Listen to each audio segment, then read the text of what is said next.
नमस्कार, मैं विशाखा। आज बात कर रहे हैं हम जयपुर के गौरव विख्यात मूर्ति कलाकार पद्मश्री श्री अर्जुन प्रताप सिंह जी का। आपने अपने इस सफर की शुरुआत किस तरह से की? बहुत ही खूबसूरत क्वेश्चन किया आपने। हम खजाने वालों के रास्ते में एक तंग गली के अंदर मेरा मकान था, और उसके आगे मूर्ति मोहल्ला, और फिर उसके आगे मेरा स्कूल था। जब मैं स्कूल पढ़ने जाता तो घंटों को सुंदर सुंदर मूर्तियां तराशते हुए मैं घंटों खड़ा खड़ा देखता रहता, और मुझे वहीं से मेरे को प्रेरणा मिली कि मुझे भी एक बहुत बड़ा मूर्तिकार बनना है। तो मैं स्कूल नहीं जाता, तो स्कूल वाले घर शिकायत करते तो घर वाले मुझे ठोकते, और घर वाले स्कूल में शिकायत करते तो घर वाले स्कूल वाले ठोकते। तो ऐसे ठुक ठुक के मैं मूर्तिकार बना। लेकिन घर वालों ने मेरा नाम अर्जुन रखा। अर्जुन का दूसरा नाम था लक्ष्य। मैंने अपना लक्ष्य बना लिया था कि मुझे बहुत बड़ा मूर्तिकार बनना है। बस मेरी शुरुआत वहीं से मूर्ति कला की शुरुआत हुई। सर, बहुत ही सहज और सरल शब्दों में आपने अपने मेरे प्रश्न का जवाब दिया। जैसे आपने बताया कि आप स्कूल ना जाके वो मूर्तियाँ चुप चुप के बैठ के देखा करते थे, तो आपको कई चुनौतियों का सामना करना पड़ा होगा। तो वो किस प्रकार की चुनौतियाँ रही होंगी? सबसे बड़ी चुनौती तो मेरे परिवार के लोगों से मेरे को मिली। हम 5 भाई थे, जिसमें सबसे छोटा मैं था, और मेरे घर वालों ने एक सपना पाल रखा था कि इसको IAS ऑफिसर बनाए। लेकिन ईश्वर को तो कुछ और ही मंजूर था, और मैं ये चाहता था कि मैं बहुत बड़ा मूर्तिकार बनूं। तो वो मेरे को डांटते थे, लड़ते थे, और वो यही कहते थे कि पढ़ाई में ध्यान रखो। लेकिन मेरा ध्यान एक सफल और अच्छे मूर्तिकार की तरफ आकर्षण हो चुका था। वो मूर्ति मोहल्ले में वो मूर्तियाँ तराशते तराशते जब मैं स्कूल जाता तो घंटों खड़े खड़े देखता। वो मूर्ति तराशने का संगीत मेरे कानों में गूंजता। बस वो संगीत मुझे हमेशा हमेशा की तरफ अपनी तरफ खींच ले गया, और मैं मूर्तिकार बन गया। जैसे कि सर 12th की बात BBA कोर्स भी शुरू हो गया है। पहले के बच्चे सिर्फ BA, MA या BBA, BCom करते थे, लेकिन आज के समय में आज की पीढ़ी का रुझान BBA की तरफ भी हो गया है। तो उसमें भी बच्चे या फिर तो पेंटिंग को चुनते हैं या अप्लाइड आर्ट को चुनते हैं। तो स्कल्पचर का क्या स्कोप है? स्कोप पहले स्कल्पचर जो है हमारे देवी देवताओं के ही बनते थे। आजकल हमारे राजनेताओं के बनते हैं।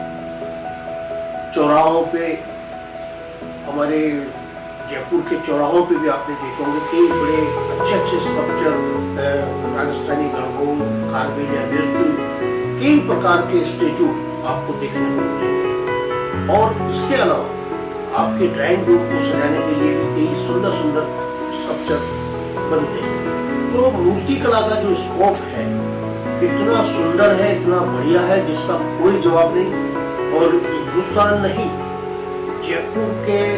जयपुर में नहीं, राजस्थान नहीं, हिंदुस्तान की सीमाओं के बाहर भी मूर्ति कला का स्कोप बहुत जबरदस्त बढ़ा है। काफी मूर्तियां एक्सपोर्ट होती है, और मूर्ति कला का फ्यूचर बहुत ही सुंदर है। मैं तो यही कहूँगा कि मूर्ति कला ही चुनना चाहिए। सब जानते हैं आप खुद एक मैनेजर है, एक एंटरप्रेन्योर है, तो आप बिजनेस मैनेजमेंट के बच्चों को क्या संदेश देना चाहते हैं? मैं यही संदेश दूंगा कि मूर्ति कला में ज्यादा से ज्यादा रुझान रखिए, ज्यादा से ज्यादा मूर्ति कला सीखिए, और मैं ये कहूँगा कि इसमें बहुत बड़ा बिजनेस भी है, और आने वाले फ्यूचर में आने वाली पीढ़ी का बहुत उज्जवल भविष्य है मूर्ति कला के क्षेत्र में। तो सर बताइए, आपकी फेमस मूर्ति कौन सी है? बहुत ही खूबसूरत क्वेश्चन किया आपने। देखिए, सबसे सुंदर ये कहना तो मुश्किल है, क्योंकि कलाकार की सारी मूर्तियां ही सुंदर होती हैं, लेकिन सबसे चर्चित मूर्ति जो हुई है वो अर्जुन की बनी ठनी। अर्जुन की बनी ठनी का नाम, यानी राजस्थानी महिला है वो बन ठन के, यानी जो सज धज के जो होती है वो उसको बनी ठनी कहते हैं। उसकी खासियत यह है कि वो एक महिला है और वो घूंघट में है, वो घूंघट में से उनका चेहरा दिखता है। ये मैंने मार्बल में बनाई है और ये विश्व विख्यात मूर्ति हुई अर्जुन की पेडिट है। इसने मेरा नाम देश और देश की सीमाओं के बाहर खूब ऊंचा किया।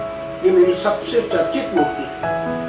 2010 आपके लिए बहुत ही इम्पोर्टेंट ईयर रहा होगा, क्योंकि आपको 2010 में ही पद्मश्री से नवाजा गया था। तो वो साल, उस वक्त आपको कैसा फील हुआ, कैसा आपको लगा जब आपको पता लगा कि आप पद्मश्री से नवाजे जा रहे हैं? देखिए, पद्मश्री एक ऐसा भारत सरकार का सम्मान है, इस सम्मान से बड़ा कोई सम्मान नहीं होता। और ये सम्मान की जब घोषणा हुई तो मुझे मेरी माँ याद आई। 14 साल की उम्र में, जब मैं 14 साल का था, तब मेरे को एक बात मैंने मेरी माँ से कहा था कि देखना है, कोई मैं बहुत बड़ा मूर्तिकार बनूंगा।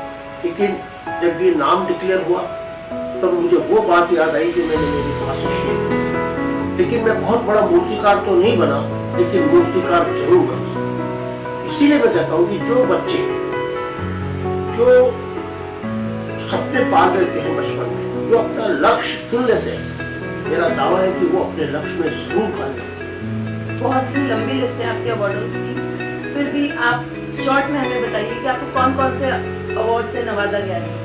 वैसे देखा जाए तो मेरे को कई अवार्ड मिल चुके हैं, अनगिनत अवार्ड मेरे को मिले हैं। मैं अगर अवार्डों के बारे में बताऊं तो राजस्थान ललित कला अकेडमी से मेरे को 3 अवार्ड मिल चुके हैं। कालिदास अकेडमी से मेरे को अवार्ड मिला, सज्जन सिंह मेवाड़ फाउंडेशन से मेरे को अवार्ड मिला, जयपुर हमारे गाइनेस के यहाँ से मेरे को अवार्ड मिला, और कई अवार्ड मेरे को मिले।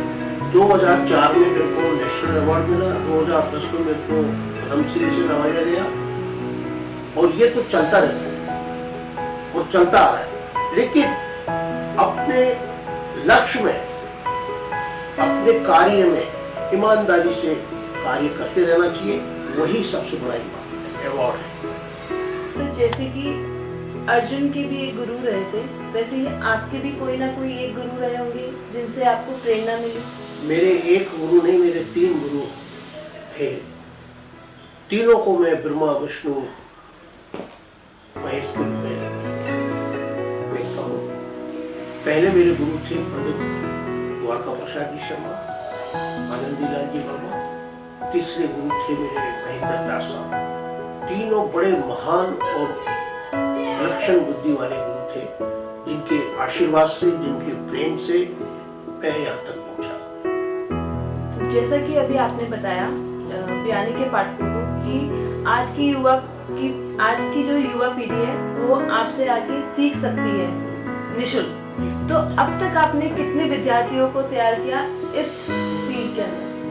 अब तक मुझे खुद को पता नहीं कि मैंने कितने स्टूडेंट तैयार कर दिए, लेकिन अनगिनत कई मैंने स्टूडेंट तैयार किए, कई आज भी सीख रहे हैं, और कई स्टूडेंट तो ऐसे हैं कि उन्होंने मेरा खूब नाम रोशन किया। देखिए, आज तक मैंने लाइव पोर्ट्रेट बहुत लोगों के बनाए, जैसे बिल क्लिंटन है, प्लेन चार्ल्स है, मॉरिशस के प्रधानमंत्री है, अमिताभ बच्चन है, लता मंगेशकर है, जगजीत सिंह है, सभी के लाइव पोर्ट्रेट मैंने बनाए।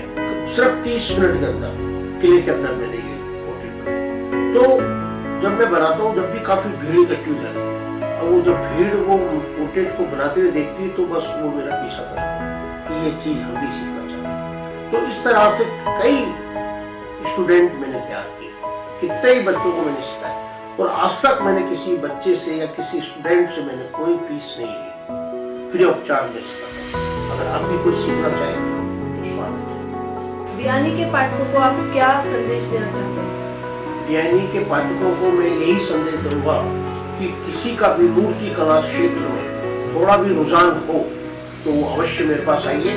मैं उनसे बिना फीस लिए मूर्ति कला का बारीकी से पूरा ज्ञान उनको मैं दूंगा।